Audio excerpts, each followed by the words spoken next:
Rozhodli sme sa, že vám prinesieme ďalšiu reportáž bez korony a bez politiky.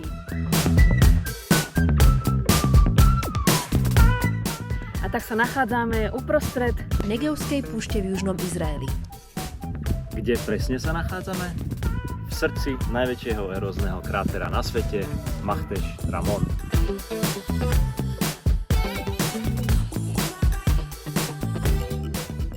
Machteš Ramon sme navštívili s našim skúseným sprievodcom, ktorý nám vysvetlil, ako tento kráter vznikol. Zobral nás na vrchol kopca Givat Harut, vysvetlil nám, ako sa dá zahrať v mrazivej nočnej púšti trusom, áno, to, čo drží v ruke, sú výkaly divého osla, a taktiež, ako sa negevské gazely dorozumievajú pomocou svojich bobkov. Machteš doslova znamená mažiar. Niekedy ho prekladáme ako kráter, čo nie je úplne správne, pretože kráter vzniká buď vulkanickou činnosťou, alebo dopadom meteoritu. Machteš Ramon je 40 km dlhý a 2 až 10 km široký. Z vrchu pripomína také preťahnuté srdce. Pred našou túrou sme sa stretli s našim sprievodcom pri meste Mitzpe Ramon. Tam nám vysvetlil, ako tento jedinečný kráterovitý útvar na svete vznikol. Ako pomôcku si zobral na to melón. Nice to meet you, Machteš Ramon. Podrobný výklad nášho sprievodcu o vzniku Machteš Ramon bol nekonečne dlhý ako panoráma kráteru. No zjednodušene môžeme povedať, že Machteš Ramon vznikol eróziou, keď z tohto územia pomaly ustupoval oceán.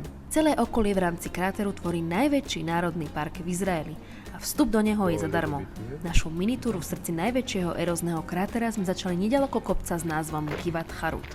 Táto túra má približne 5 km, je vhodná pre rodiny s deťmi a taktiež je povolený vstup aj psom.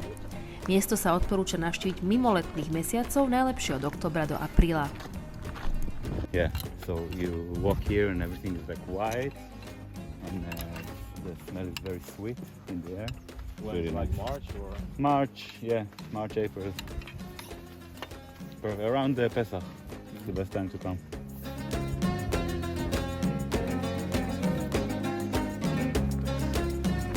Ako by si mi dokázal, že toto miesto, kde sa teraz nachádzame, že je to púšť?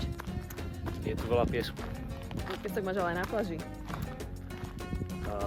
Možno rozlohou. Ak to dosiahne nejakú veľkosť, tak je to potom klasifikované ako púšť. Veľa piesku na jednej kope. Viacej troška premýšľať? Možno klímou, možno množstvom dažďa. Asi veľa. Presne tak. Miesto, na ktorom naprší menej ako 250 mm zrážok ročne, je klasifikované ako púšť. Len tak pre zaujímavosť, počet zrážok v Tel Avive a v Londýne je takmer identický, s tým rozdielom, že v Londýne mrholi celý rok, ale v Tel Avive naprší také isté množstvo vody za pár dní počas neutichajúcich lejakov. O tom, ako sme vyšľapali kopec Harut a ako sme sa dozvedeli, že sa dá zahriať trusom divého osla a čo to vlastne ten divý osol je, si povieme už v ďalšom dieli.